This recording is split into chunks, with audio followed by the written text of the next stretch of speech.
istighfar kepada Allah Subhanahu wa taala. Perhatikan kalimatnya, astaghfirullah, astaghfirullah, astaghfirullah. Ini yang paling pendek. Tertuang dalam kitab-kitab hadis, di antaranya Sahih Muslim nomor hadis 591.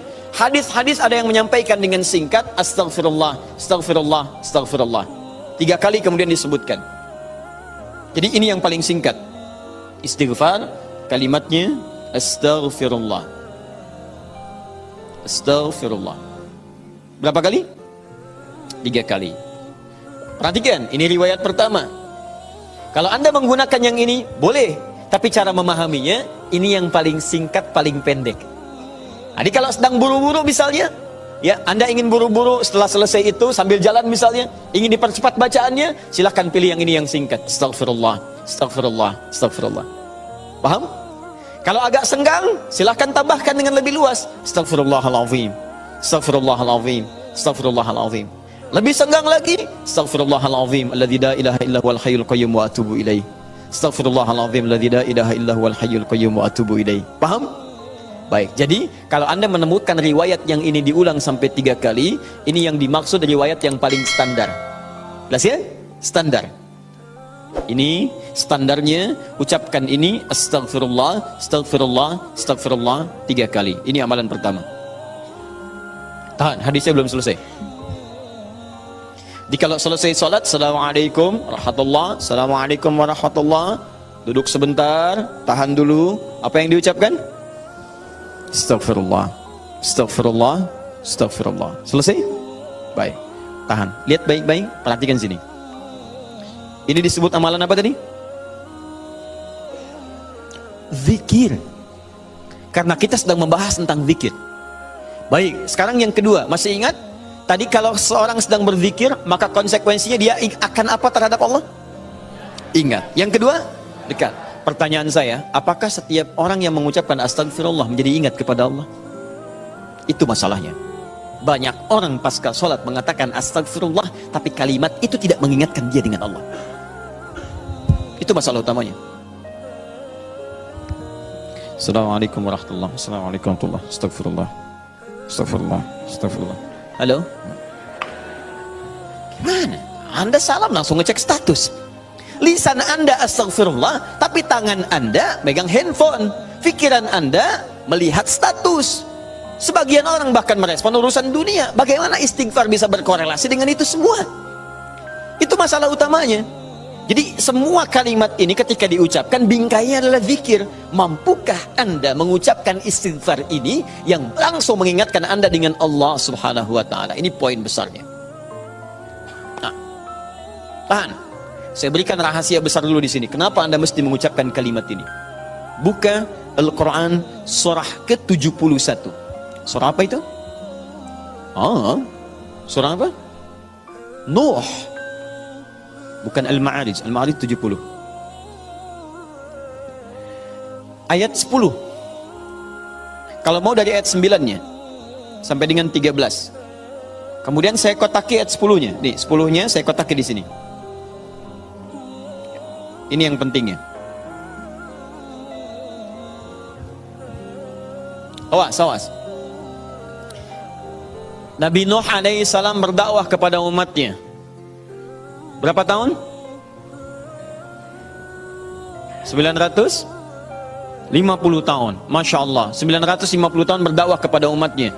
Bahkan dakwanya terang-terangan, juga sembunyi-sembunyi, pelan dan silent. Ya, ada yang silent, ada yang terang-terangan, kencang. Ayat 9-nya, "Tsumma a'lantu lahum wa asrartu lahum israra." Aku berdakwah kepada mereka kadang terang-terangan, dengan kencang, sampaikan dengan terang. Tapi kadang juga aku sampaikan dengan pelan, dengan silent. Ada orang-orang yang memang secara pelan aku sampaikan halus, sesuai dengan tipikalnya. Ada yang langsung aku sampaikan keterangannya dengan seterang-terangnya. Tapi tahukah Anda, selama 950 tahun berdakwah itu, yang terang-terangan, yang sembunyi-sembunyi, kalimat pertama apa yang dimintakan Nabi Nuh kepada mereka? Perhatikan ayat 10-nya. "Faqultu astaghfiru rabbakum innahu kana ghaffara." Rahasia pertama. Perhatikan baik-baik. Kalimat pertama yang disampaikan Nabi Nuh alaihissalam kepada kaumnya, 950 tahun. Masya Allah. Lihat baik-baik. Baik terang-terangan, baik dengan sembunyi-sembunyi, pelan-pelan ataupun jahar. Apa kalimat pertamanya? Faqultu astaghfiru rabbakum. Aku katakan pada mereka, istighfar kepada Rabbmu. Istighfar, istighfar. Ini. Nah, ketika Nabi Nuh mengatakan istighfar pada Rabbmu, istighfar pada Rabbmu, apakah kalimat Qur'annya berhenti sampai sini? Tidak. Teruskan ayatnya. Innahu kana ghaffara. Rahasia istighfar yang pertama, satu, Allah akan turunkan minimal sifat ghaffar kepada hambanya. Nanti kita lihat. Apa itu ghaffar? Belum tentu. Belum tentu. Tidak seperti yang Anda bayangkan. Allah punya sifat ghafir, tapi kenapa yang muncul ghafar di sini? Buka Quran misalnya surah Ghafir, Fussilat surah ke-40, ayat yang ketiga. Ghafiridz dzambi wa qabilit taubi. Allah mengampuni dosa seorang hamba. Ketika mengampuni dosa, kalimatnya menggunakan ghafir. Ghafirun, ghafiridz dzambi. Tapi kenapa Nabi Nuh menyebut dengan kalimat ghafar? Faqultu istaghfir rabbakum innahu kana ghaffara. Kenapa ghafar bukan ghafir? Satu. Nih. Dua, teruskan ayatnya, ayat 11. Yursilis samaa 'alaikum midrara. Dua, orang yang sering istighfar, maka Allah akan turunkan keberkahan lewat curah hujan yang lebat. Curah hujan, hujan yang berkah. Masya Allah. Ada hujan membawa berkah, ada hujan membawa? Bukan. Bukan, hujan tidak pernah menginginkan banjir. Hujan itu hanya membawa air. Baik, yang bikin banjir itu Anda yang tidak bisa mengatur airnya. Itu persoalannya. Jalur air dibuat bangunan. Air itu kan sederhana, dia hanya mencari tempatnya, dia meresap sesuai dengan tempatnya. Cuman Anda tidak menempatkan air sesuai dengan tempatnya. Itu masalahnya. Tapi ini beda. Ketika turun, airnya membawa keberkahan dalam kehidupan. Itu lain. Itu lain. Nanti saya berikan rahasia setelah ini. Tiga. Teruskan. Wa yumdidkum bi amwalin wa banina. Masya Allah. Ya istighfar, istighfar, istighfar. Ketika kamu istighfarnya benar kepada Allah, wa yumdidkum bi amwalin, maka Allah akan melimpah ruahkan harta benda Anda. Ya. Meluaskan harta. Banyak. Amwal bukan mal. Wa banina, bahkan keturunan. Teruskan. 1, 2, 3, 4 keturunan. Allahu Akbar. Lihat faedah istighfar.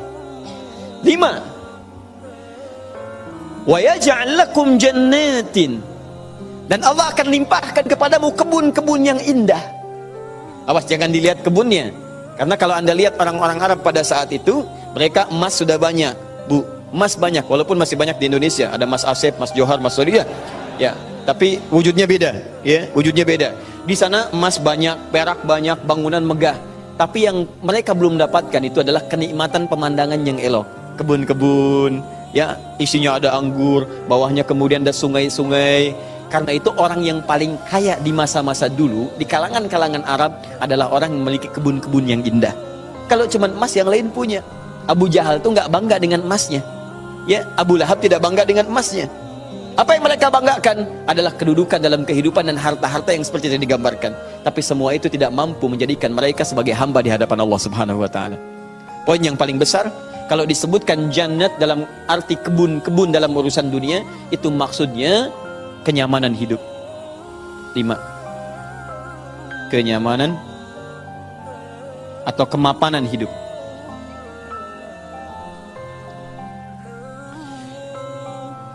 Wa yaj'al lakum anhara, kenikmatan hidup. Masya Allah, sudah mapan, nikmat. Kaya, tenang. Wah, ini hebat banget nih hidupnya.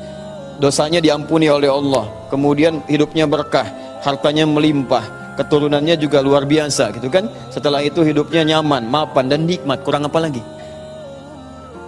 Antum pilih mana? Kaya tapi gelisah atau miskin tapi tenang? Jangan pilih yang ketiga, saya tidak berikan.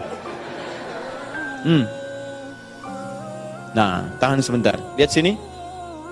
Jadi ketika Anda diminta istighfar, astagfirullah, astagfirullah, astagfirullah, ternyata di antara esensi kalimat istighfar itu bukan kalimat biasa. Anda mampu mengucapkannya dengan baik, maka Allah turunkan kemuliaan lewat lisan Nabi Nuh itu.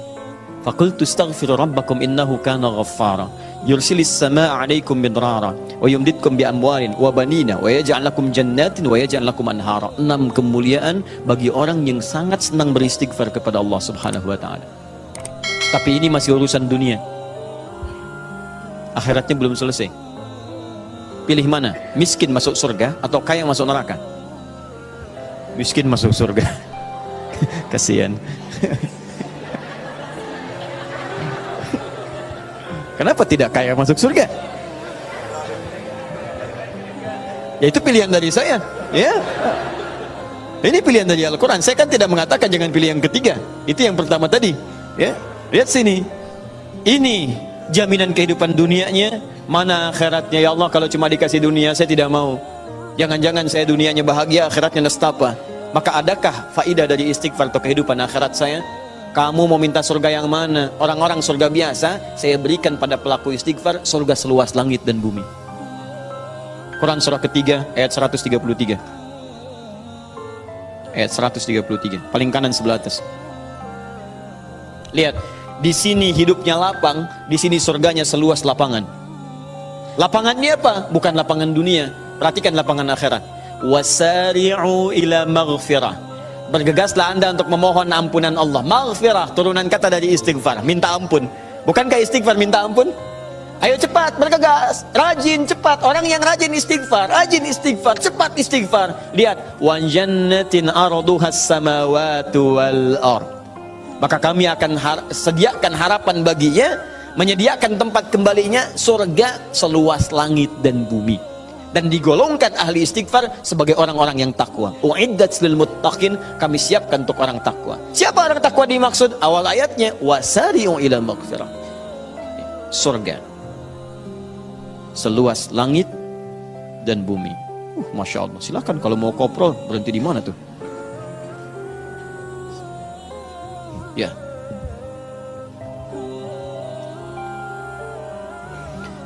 Nah, kalau ditawarkan begini, siapa yang tidak mengambil tawaran ini?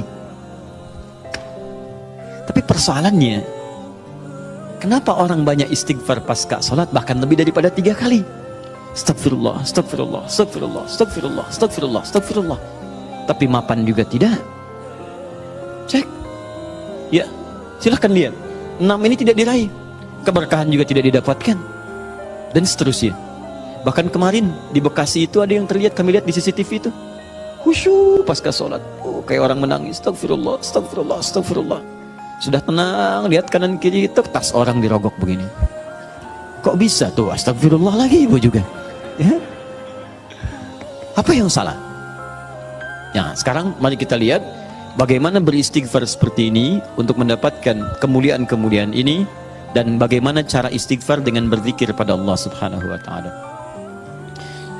Frame terbesarnya, frame-nya dalam amalan ini disebut dengan zikir. Ingat tadi telah disebutkan di awal.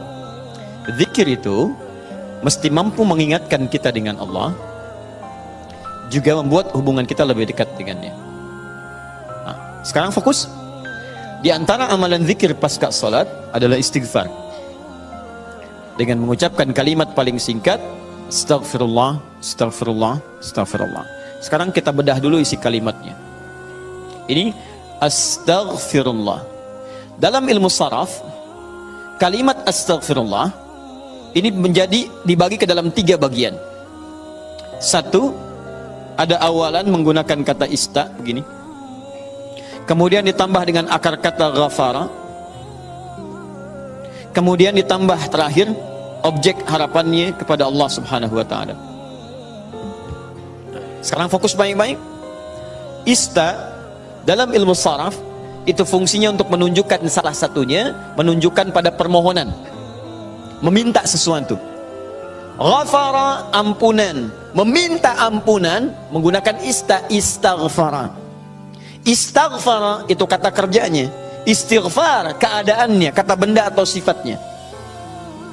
Jadi kalau ini menunjukkan permintaan atau permohonan, kemudian apa yang diminta? Ghafara, ampunan dari Allah Subhanahu wa taala. Tapi persoalannya dalam bahasa syariat tidak pernah ada kalimat ghafara, yaitu ampunan, kecuali disandingkan atau dilawankan kepada dosa. Ini poinnya. Jadi kalau Anda minta ampunan, Anda harus merasakan apa yang mau diampuni. Dia orang itu mustahil minta ampun kalau tidak ada yang mau diampuni. Paham? Ada seorang ngambil barang, tiba-tiba dipukulin orang lain, mengatakan ampun, ampun, ampun. Kenapa minta ampun? Untuk dihentikan pukulannya. Kenapa dipukul? Karena pernah berbuat salah. Bahasa singkatnya, jika Anda memohon ghufran kepada Allah, ampunan kepada Allah, itu artinya Anda telah berbuat kesalahan atau dosa dalam kehidupan. Jelas? Dosa dalam bahasa Arab disebut dengan dzambun namanya. Dzambun. Kalau dia banyak disebut dengan dzunubun. Dzunubun. Dzunub. Kalau dosanya satu ini, satu saja, dzambun, maka Allah menurunkan sifat untuk mengampuni satu dosa ini. Anda sebut namanya, minta kepada Allah, maka berpeluang mendapatkan ampunan dari Allah. Apa namanya? Ghafir. Sifat Allah yang mengampuni satu dosa. Ghafir. Turun Quran surah Ghafir. Ya, surah ke-40 itu. Ayat ketiganya, Ghafiriz dzambi. Kata ghafir dipasangkan dengan dzambun. Ghafiriz dzambi wa qabilit taubi. Ketika Anda ingin minta ampun kepada Allah satu dosa, berbuat dosa, astaghfirullah ya Allah, ampuni saya Allah. Allah turunkan sifatnya ghafir, saya ampuni kamu. Saya terima taubatmu. Paham? Tapi ketika dosa Anda berlipat, banyak dosa, mata berdosa, telinga berdosa, lisan berdosa, sampai ke kaki berdosa, maka bukan dzambun namanya, tapi dzunubun. Sifat Allah yang mengampuni aneka dosa dan tidak membiarkan hambanya larut dalam dosa, maka turunlah kemudian yang kedua disebut dengan Ghaffar namanya. Ghaffarun. Maka istighfar ketika Anda mohonkan kepada Allah, dahsyatnya bukan menurunkan sifat yang pertama Ghafir, tapi menurunkan sifat yang kedua Ghaffarun. Pertanyaan saya, siapa yang dosanya cuma satu sampai hari ini? Boleh angkat tangan? Ayo, saya pulang. Anda lebih layak kalau cuma satu dosa, lebih layak memberikan tausiah dibanding Adi Hidayat yang banyak dosa. Siapa yang sampai hari ini banyak dosanya? Tidak perlu angkat tangan, saya tahu. Baik. Nah, karena kita merasa banyak dosa, kita merasa banyak berbuat kesalahan, maka bagaimana mungkin kesalahan itu bisa mengantarkan pada cita-cita yang kita harapkan? Baik, saya tanya kepada Anda semua. Misal, mohon maaf teman-teman sekalian, berkah itu terkait erat dengan kemuliaan, mulia, taat. Tidak akan bersanding dengan maksiat. Karena maksiat itu diantara cara memutus pintu rizki dalam hal yang berkah itu maksiat. Jadi kalau seseorang itu berbuat maksiat, keberkahan pada rizki tidak akan datang. Nah sekarang coba cek, mungkin rizki itu belum datang ke tempat Anda, ke rumah Anda, di kehidupan keluarga Anda. Bukan Anda kurang usaha, tapi Anda kurang mampu membebaskan diri dari maksiat dalam kehidupan. Ini poinnya. Maka dari itu ketika Anda istighfar astagfirullah, jangan cuma kosong di lisan.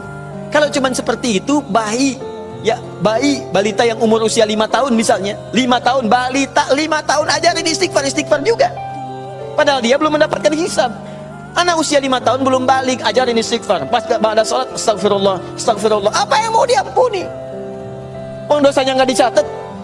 Ya, orang yang kurang akalnya misalnya, terganggu akalnya, itu bisa istighfar juga sambil ketawain Anda malah. Astagfirullah. Loh. Tapi apa beda istighfar dia dengan Anda? Karena ketika dia istighfar nggak berpengaruh pada dirinya, karena diangkat penanya. Rufi'al qalam an thalathatin. Rufi'al qalam an thalathatin. Di antaranya anil majnuni hatta yufiqa. Dari orang terganggu syaraf sampai sadar lagi. Nah, kita yang sadar ini saat ini, maka ketika Anda mengucapkan kalimat astagfirullah, kata para ulama, sambil diingat, itu Anda berbuat dosa apa sampai mengucapkan ini? Sampai minta ampun kepada Allah. Dosa apa yang diperbuat?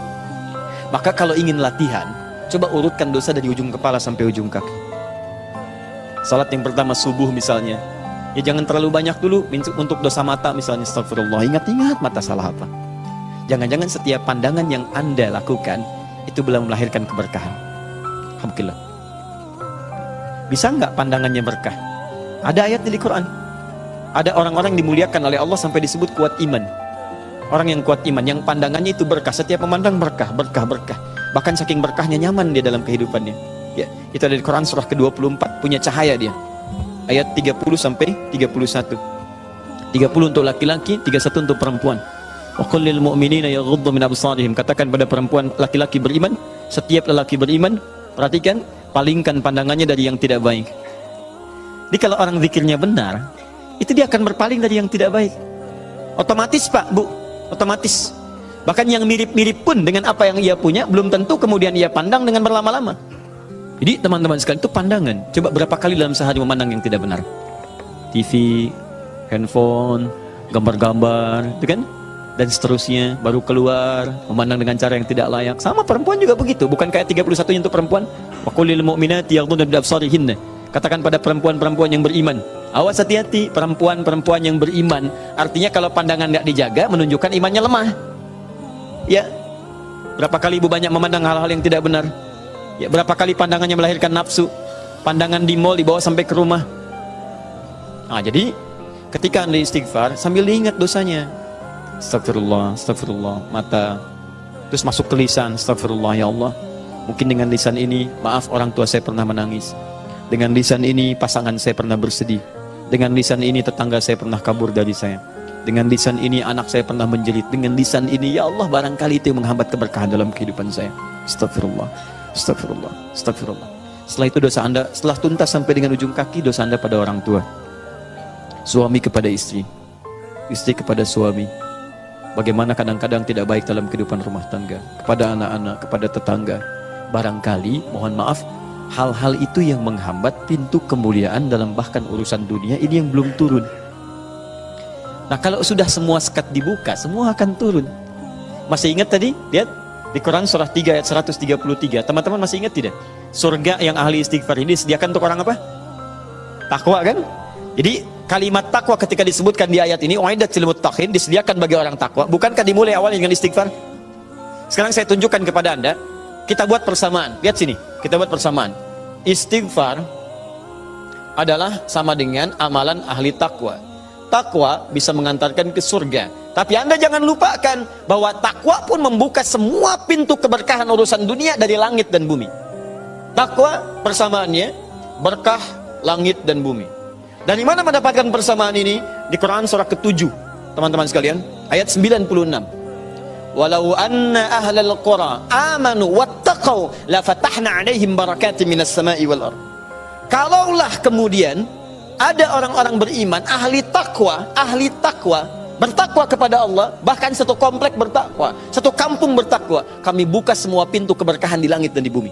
Semua pintu keberkahan. Jadi kalau Allah sudah buka, dari manapun dan dimanapun Anda beraktivitas, akan mudah dan nyaman Anda beraktivitas.